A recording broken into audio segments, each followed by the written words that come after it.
Setiap hari, Rasulullah diludah.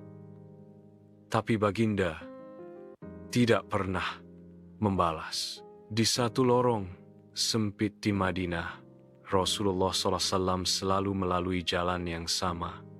Dan di situ tinggal seorang lelaki Yahudi yang sangat membenci baginda. Setiap pagi ketika Rasulullah melintas, lelaki itu akan meludah dari atas rumahnya hari demi hari, minggu demi minggu. Namun Rasulullah tidak pernah marah, tidak pernah menegur. Suatu pagi, Rasulullah melalui jalan itu, tetapi tiada ludahan. Baginda berhenti, baginda menoleh ke atas. Biasanya dia meludah, mengapa hari ini tidak? Rasulullah pun bertanya kepada jiran-jiran. Jawapan mereka membuat baginda terdiam. Dia sedang sakit tenat.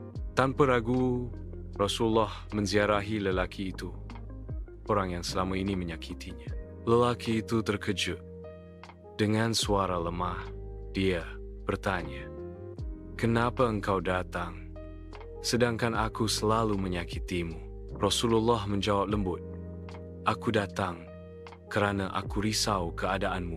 Air mata lelaki itu jatuh, dan di saat itulah dia memeluk Islam. Pengajaran akhlak lebih kuat daripada hujah.